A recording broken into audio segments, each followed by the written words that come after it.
Olá, meninos! Vocês já me conhecem? Eu sou Leide Evangelista, professora de Língua Portuguesa e de Literatura pela Prefeitura de Uberlândia. Então, como é que vocês estão? Todo mundo bem? Todo mundo conseguindo se reinventar? Nós fomos pegos de surpresa, né, por essa pandemia e estamos tendo que nos reinventar, nos ressignificar, nos readaptar. A nossa relação com o outro, com o meio ambiente, conosco mesmo, com o nosso trabalho, tudo isso sofreu algum tipo de mudança, algum tipo de adaptação. Então, nós continuamos aqui juntos, mesmo que virtualmente, trabalhando sobre essas questões tão importantes como é a temática do nosso mês, meio ambiente e trabalho, tudo isso aliado à nossa língua portuguesa.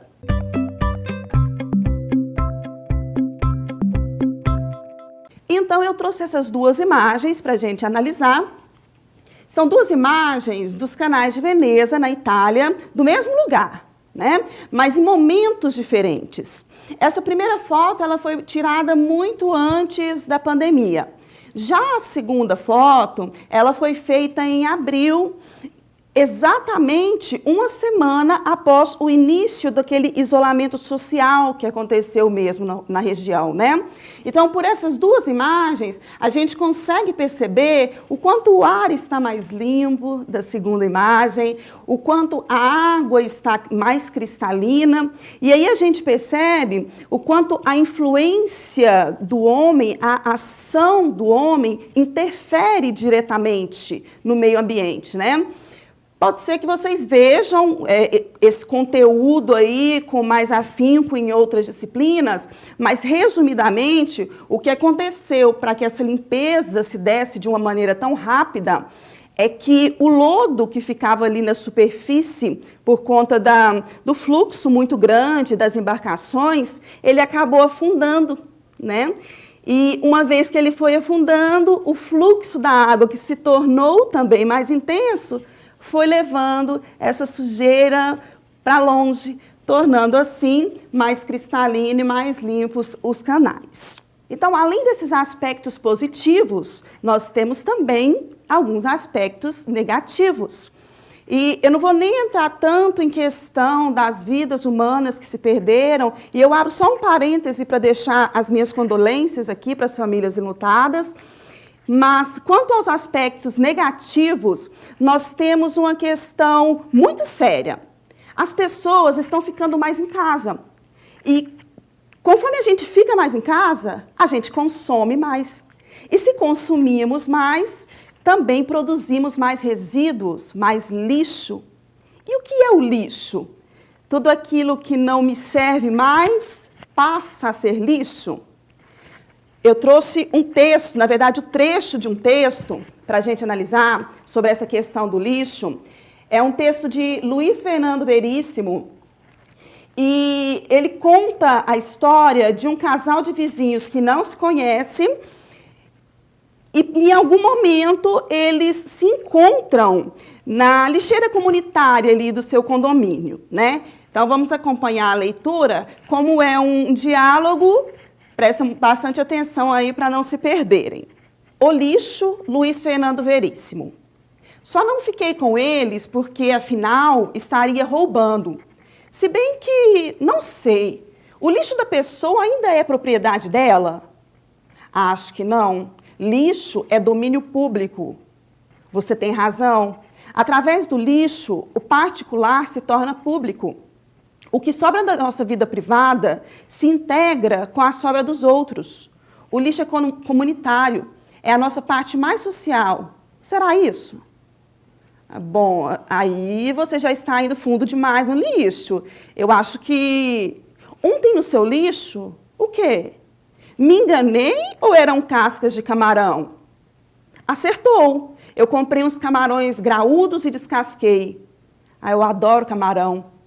Descasquei, mas ainda não comi. Quem sabe a gente pode jantar juntos? Não quero dar trabalho. trabalho nenhum, mas vai sujar a sua cozinha. Nada, num instante se limpa tudo e põe os restos fora.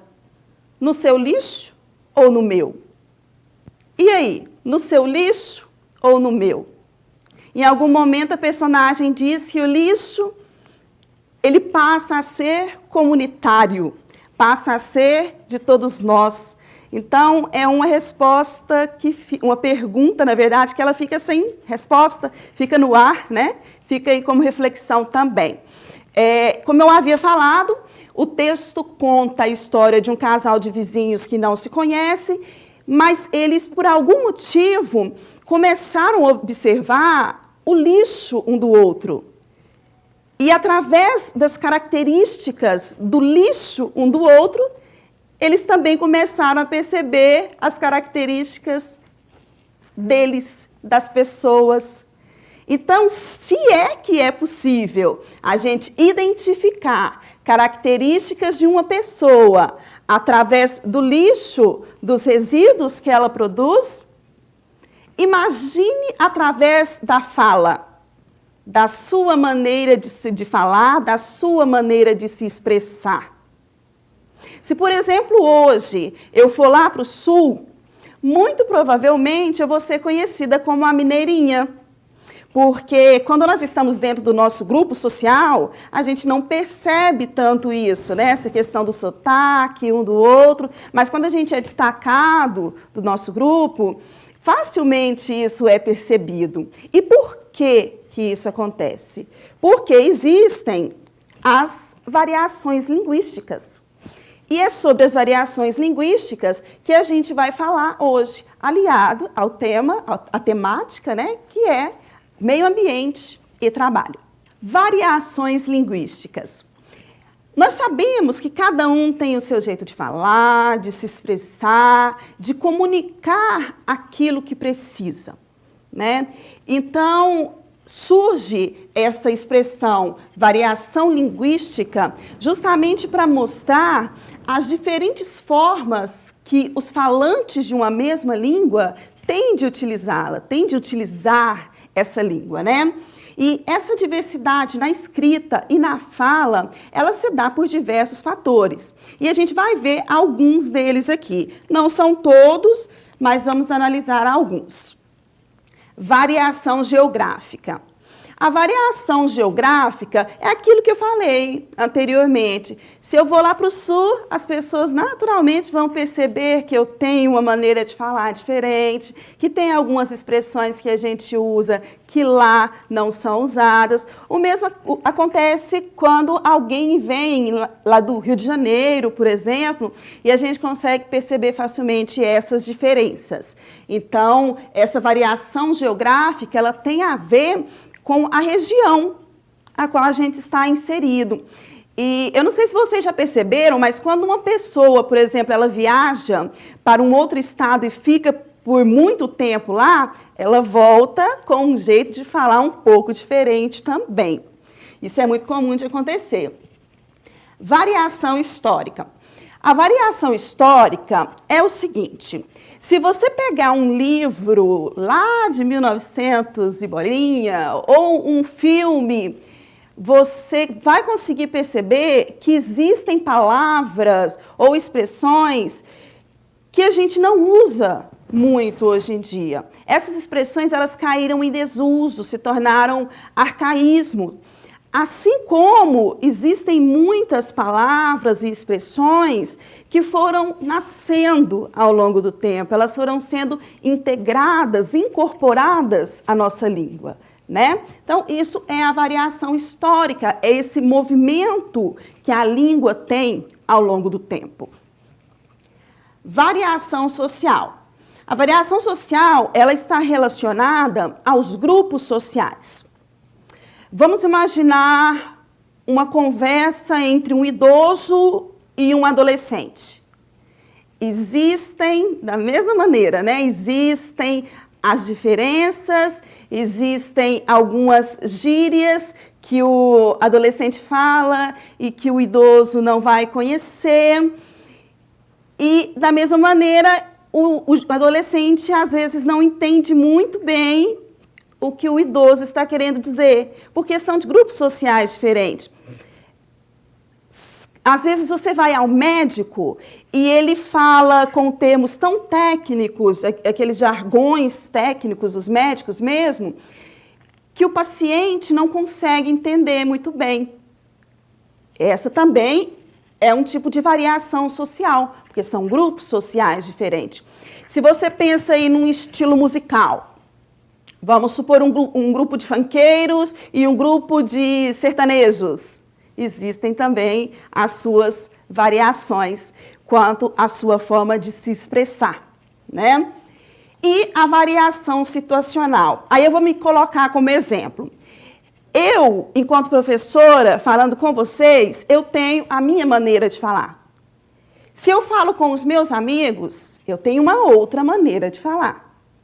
Se eu falo com a minha filha, também é uma outra maneira.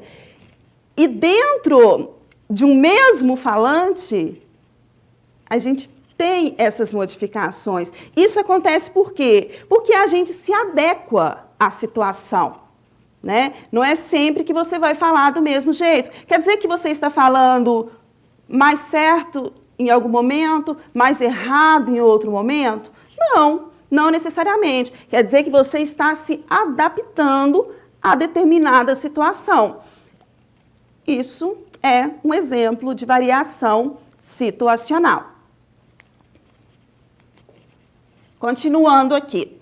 Eu coloquei 4 imagens para a gente analisar e tentar identificar cada um desses tipos de variações aqui. Vamos lá. A primeira é uma tira lá de um médico, né, e seu paciente. O médico diz: de acordo com o laudo, você está com um processo de intumescência resultante de lesão inflamatória e necrose subcutânea. Meu Deus, doutor, e quanto tempo eu tenho de vida? Ah, não se preocupe, é só um furúnculo. Então, quer dizer, o paciente quase teve um infarto ali, pensando que era uma coisa muito séria, mas, na verdade, era só um furúnculo. Então, que tipo de variação que a gente pode observar aqui? Eu já tinha falado sobre isso. É a variação social, são grupos sociais diferentes. E aí, quando ele diz ali mais no popular, o furúnculo, fica fácil do seu paciente identificar o que está acontecendo, né? E além disso, além dessa variação furúnculo, ainda tem o furúnculo, que é muito mais conhecido e, na verdade, as pessoas praticam mais essa variação. Então, aqui nós temos a variação social. A segunda imagem, vamos analisar essa aqui de baixo, que tem as expressões que são relativas a cada uma das regiões do país aí. Ba, tchê, oxente, sou, uai, oxi. Tem algumas nossas ali, né? O ai, o sou, o oxi, porque o oxi hoje também está sendo mais incorporado à nossa região aqui. Então, se estamos falando de região, naturalmente, é uma variação regional, geográfica, né? Terceira imagem. Tem 2 rapazes ali, 2 amigos que se encontram, e um fala: e aí, mano, brother? Será que esses 2 rapazes, numa outra situação, num outro contexto, vamos pensar numa situação numa entrevista de emprego, será que eles iam chegar ali próximo aos seus concorrentes ou próximo ao seu possível chefe e falar: e aí, mano, brother?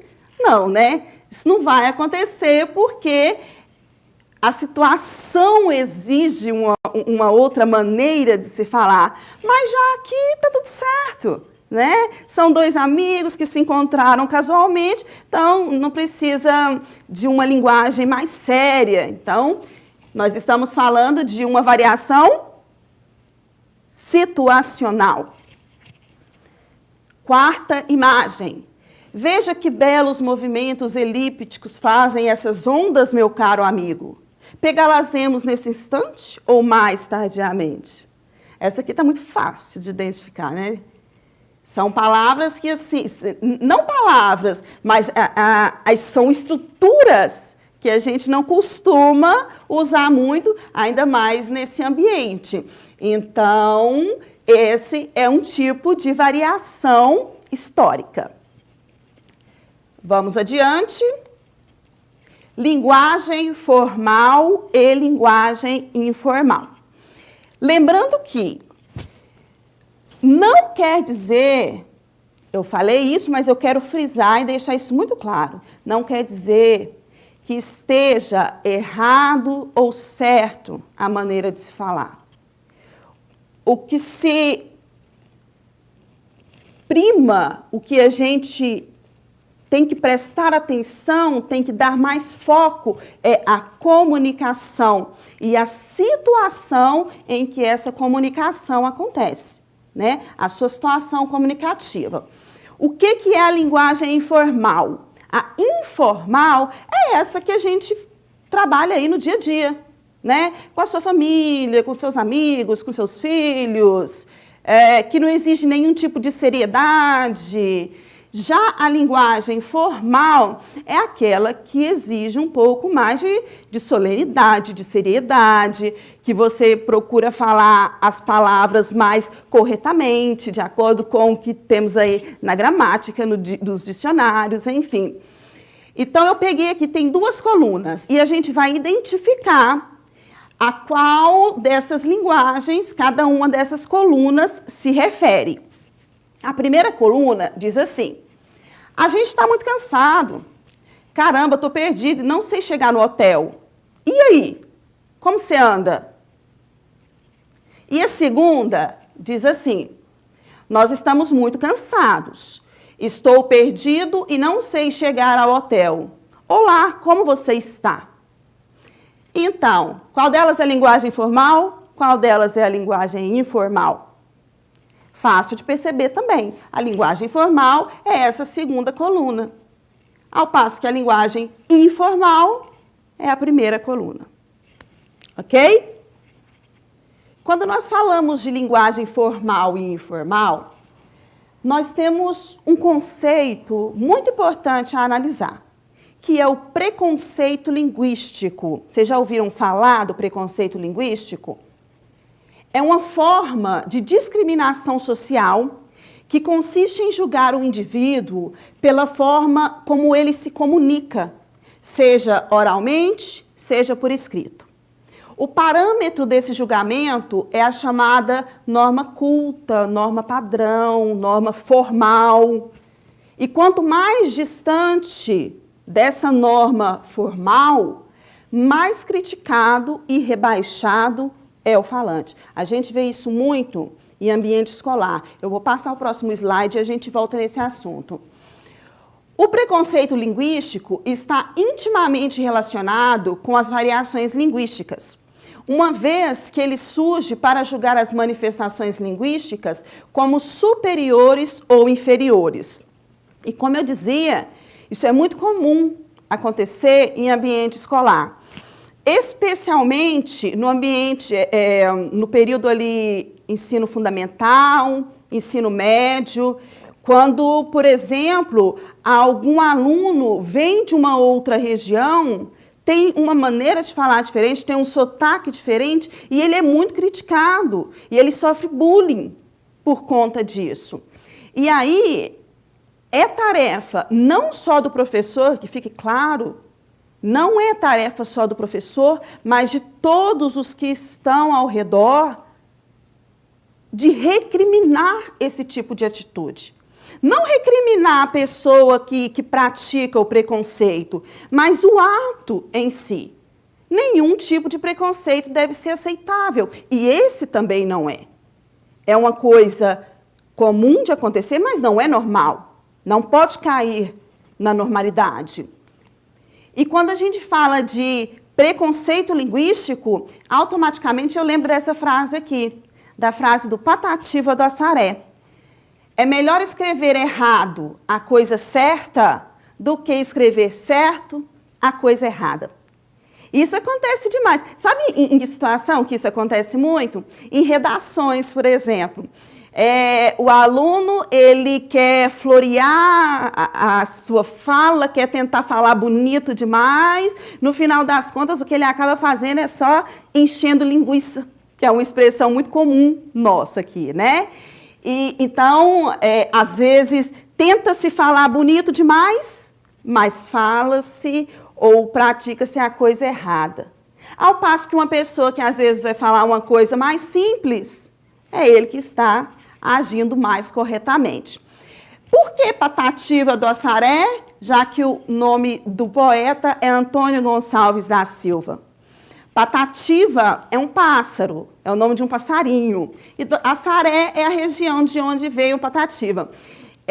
Então, o Patativa do Assaré, ele surge como um cantor, uma pessoa que vai trazer a poesia, que vai mostrar as coisas do sertão, a vida sofrida do sertão, mas também a beleza do meio ambiente. E foi muito por isso que eu escolhi falar sobre Patativa, porque ele fala muito sobre o meio ambiente também.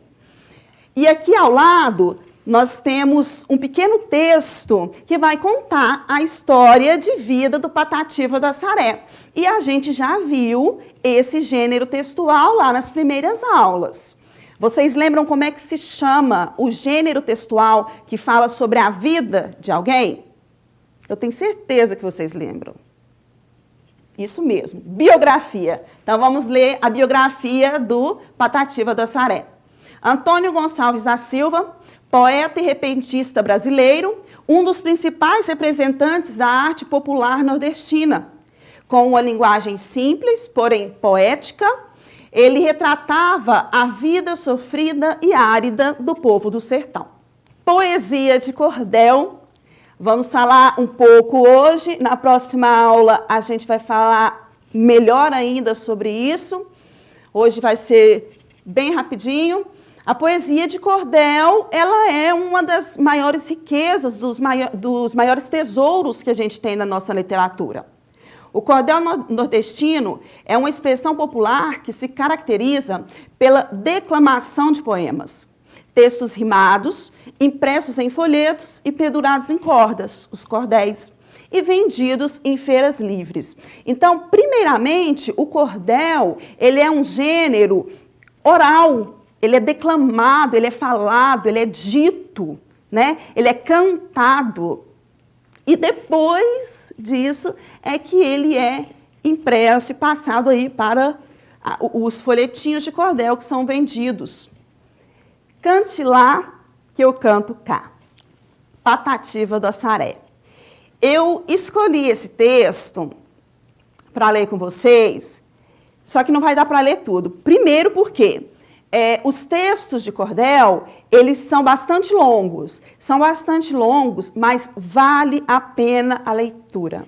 E eu queria, inclusive, deixar como dica de leitura. Digita lá na internet, cante lá, que eu canto cá, que vai aparecer muita coisa sobre Patativa do Assaré, e vale demais, gente, vale demais, nem que seja só a título de conhecimento mesmo. Pesquisem sobre Patativa do Assaré e sobre esse poema, que eu vou tentar reproduzir aqui para vocês. Poeta cantor de rua, que na cidade nasceu, cante a cidade que é sua, que eu canto o sertão que é meu. Se aí você teve estudo, aqui Deus me deu tudo, sem de livro precisar. Por favor, não mexa aqui, que eu também não mexo aí. Cante lá, que eu canto cá. Repare que a minha vida é diferente da sua. A sua rima polida nasceu no salão da rua. Já eu sou bem diferente. Meu verso é como a semente que nasce em riba do chão.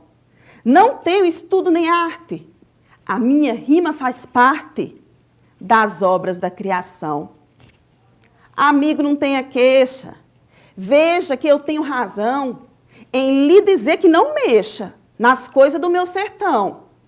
Pois se não sabe o colega de qual maneira se pega num ferro para trabalhar, por favor, não mexa aqui, que eu também não mexo aí. Cante lá, que eu canto cá. Aqui, fim desta verdade, toda cheia de razão. Fique na sua cidade, que eu fico no meu sertão. já lhe mostrei um espelho, já lhe dei grande conselho que você deve tomar. Por favor, não mexa aqui, que eu também não mexo aí. Cante lá, que eu canto cá.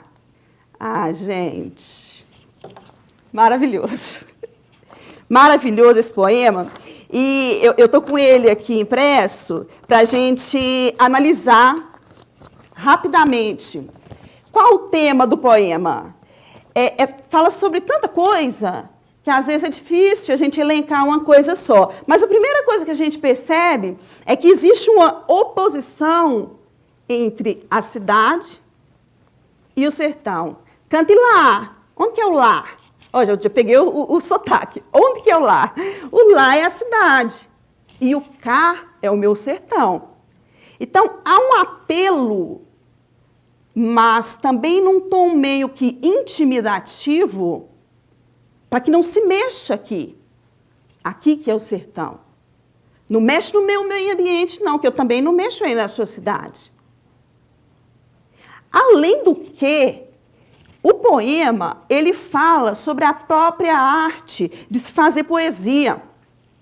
E há aí uma crítica meio velada a quem faz poesia que as pessoas não conseguem compreender. Patativa não está muito bem, não está meio que diminuindo a poesia do outro, mas está exaltando a sua, né? E é o que deve ser feito. Ele exalta o seu sertão, ele exalta o meio ambiente o tempo inteiro, com a sua forma de falar. E é possível dizer que o poema está escrito errado? Que existem palavras escritas erradas? E aí a gente lembra lá do que a gente viu no preconceito linguístico. E eu digo veementemente, não está escrito errado. Principalmente porque, como eu disse no início, a poesia de cordel, ela é primeiramente um gênero oral, falado, declamado. Então, ele é escrito no cordel da maneira como ele é expresso ali no momento, né? E ele é dito de maneira que os seus ouvintes, os seus leitores compreendam e que se passe a mensagem que precisa. E a mensagem, com certeza, ela é muito bem passada com a sua linguagem coloquial, com a sua linguagem totalmente informal, mas passa e mostra tudo aquilo que precisa ser dito.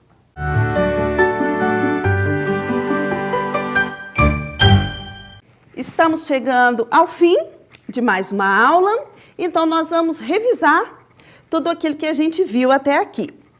Primeiro nós falamos sobre as variações linguísticas, né, que cada um tem o seu jeito de falar, de se expressar, de se comunicar, e que existe aí uma linguagem formal e uma linguagem informal, e que as duas são corretas, mas a gente precisa prestar muita atenção, e nas próximas aulas a gente vai falar sobre isso, na questão da linguagem formal, principalmente porque estamos trabalhando nesse mês, né, com a temática do trabalho.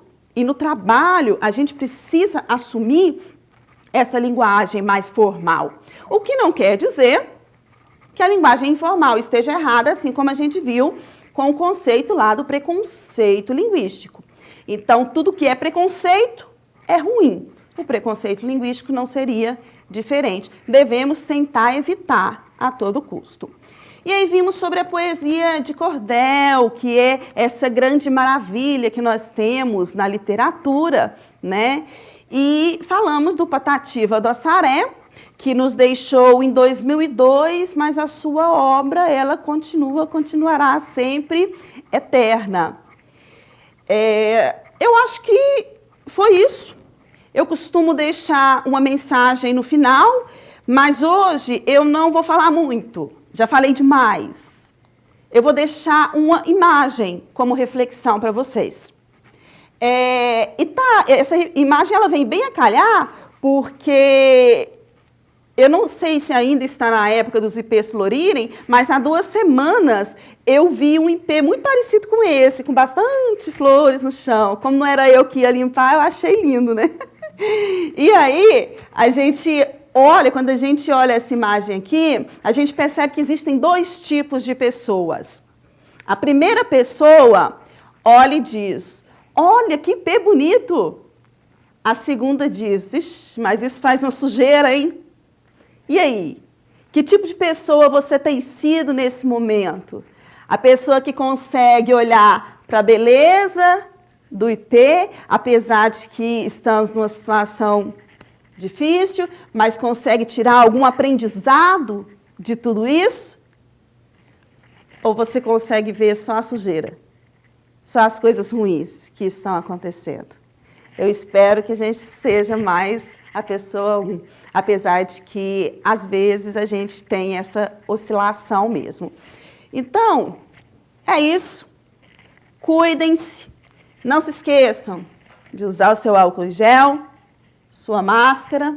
Até a próxima aula. A gente se vê.